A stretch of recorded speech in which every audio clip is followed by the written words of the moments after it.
welcome back to the channel. Thank you for being here. Truly appreciate all of your support. Shout out to the 19. Do me a favor, you know the drill. Smash the like button, subscribe to the channel. Hype on mobile. Make sure you subscribe again as well. Double check if you already have. I know it's a pain, uh, and it truly does happen. I saw Rhodes at Black and White Sports 2 just resubscribed like 2 days ago because YouTube unsubscribed him as well. So it is ridiculous. By the way, we are about 20, 25 subs behind where we were in October before I started bleeding subscribers. So thank you to everyone who has subscribed new. And for those of you that actually went and checked, who were subscribed, saw that you weren't and subscribed again, I truly do appreciate it. I want to dig into some fan reaction. This season is going to be wild, both hopefully on the court with a healthy Caitlin Clark. I know we're all really looking forward to that. But then we've got questions with the way the Fever front office and Stephanie White handled the offseason, how they're going to handle Caitlin Clark, the roster, the way they put together, which looks odd. By the way, for those who don't know, even after Raven Johnson in a later round, they went and picked another 5'8", 5'9" point guard as well. The half this team is point guard, so I know maybe they're looking to replace Caitlin Clark. I don't know, but and then, of course, what I've known, I think I mentioned it in another video that might or might not be out right now, where I said I just in a few days I've realized, and it's a South Carolina thing, obviously, because there's a lot of that going on there. Raven Johnson's fan base may be the most toxic, racist fan base to come into the WNBA. So y'all get ready, buckle up, brace yourself. Hope you've been out doing your conditioning, getting in shape. Going to be dealing with that all season. Going to be dealing with Stephanie White's off the ball nonsense all season. And the Fever, we know they're not exactly huge fans of Caitlin Clark. That's simply the way it is. So check this out. Fever fans, are you ready? This is posted not long after the draft, not long after that video I showed you where Stephanie White talked about Raven Johnson being a ball dominant guard, but not Caitlin Clark, who is the most ball dominant guard in women's basketball. Fever fans, are you ready? Additional single game tickets available now. LFG. It's gotten so bad. Fans are so pissed. People are commenting about why is it Caitlin Clark's kind of mostly in the background. And by the way, just from, an aesthetic point of view, from a composition point of view, Caitlin Clark should be the one in the middle. And I don't know why she wouldn't be anyway, but she's also the one basically completely blocked by Kelsey Mitchell. And I tell you that I didn't notice that at first, but I saw it in the comments. That's how riled up people are. I don't think normally if everything else wasn't going the way it's going, people would point that out. But look, they're still going to sell out and all on that. And I've had this conversation with people before with some, things Caitlin has said or the way the WNBA has treated her, that she could get a 2 million viewer game. And the truth being, it could have been 2.5 or 3 because there are actually people walking away. She's so big that I don't think it's really going to be noticeable because the numbers are still going to be so big compared to what the WNBA does, but it is absolutely happening. I was ready before yesterday.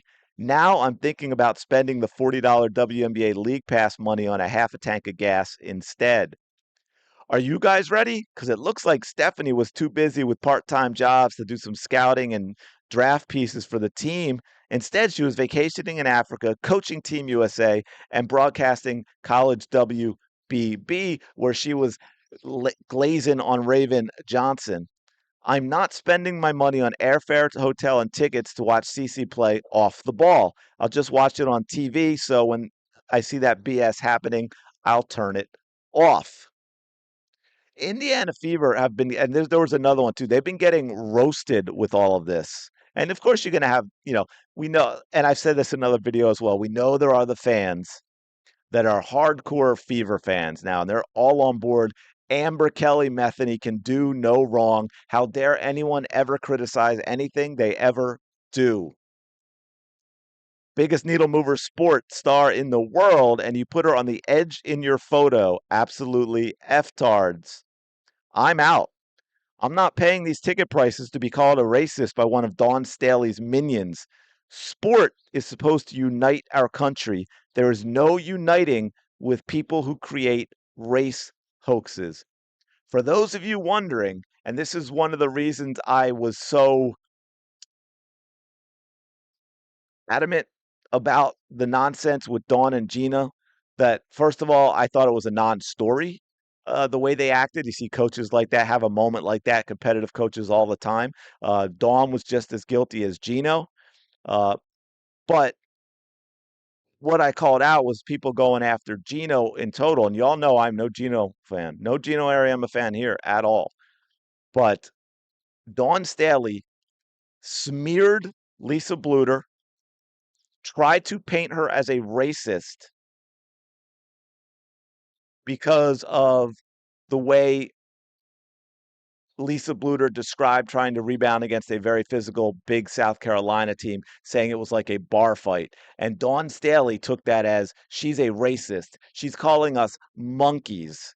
That's where Dawn Staley went with that. Don't give me this crap that Dawn Staley is some classy woman. Duke, BYU, volleyball. Duke player lies while on the court, says someone called her in the fans stands called her the N-word.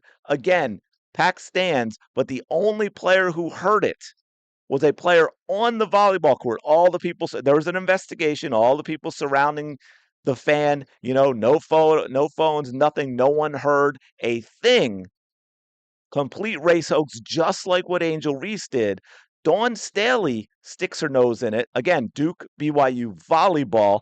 Dawn Staley sticks her nose into it and says, we're not going to play our basketball games against BYU when an investigation is done, when it find out that it was another race hoax.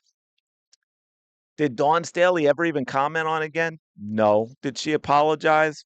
No, of course not. Of course not. Why would she? She just moves on and the media lets her. So, yeah, it is going to be a problem with Raven Johnson on this team. Seeing it already. I mean, people are saying, oh, Cece didn't welcome her to the team yet and all this other nonsense. I was on a high when y'all signed Sophie, and I was just about to buy a ticket and renew my league pass until yesterday. You honestly still don't get what you have in Cece. Absolute tragedy. How about a big fat F you, Caitlin, leave now? Cece is the best point guard who ever played the game. Stephanie White is an idiot. Cece needs the ball in her hands. We follow the Fever because Caitlin Clark is on the Fever. And that's what they hate. That is what they hate. Do you think I'm paying good money for a ticket to watch Stephanie White destroy this team and put Cece off the ball? You're crazy. Plus, we are charged more than anyone else to watch in this league. Better question for you is, when will Stephanie and Amber leave? Until then, I'm staying home. Yeah, that about covers it up. That about covers it up, or covers it, I should say. Don't forget, in the off season, was it last year or this year when the Fever talked about being the Apple of the WNBA, right? Because it's not about Caitlin Clark, not about Caitlin Clark. Don't forget, this is an organization. This has never been done in the history of sports. The Fever organization sent out a fan survey that asked the question, is there anything that would impact your Fever fandom? Please select all that apply. And the very first one, Caitlin Clark leaves the team. What organization does something that ridiculous? Anyway, let me know your thoughts in the comments below, y'all. How are you feeling about this team? I know everyone's fired up. They want to watch Caitlin Clark, but I think we all have some reservations, shall I say. What are yours? Smash the like button, subscribe. I do appreciate it. Go have the day you deserve. I will talk to y'all later.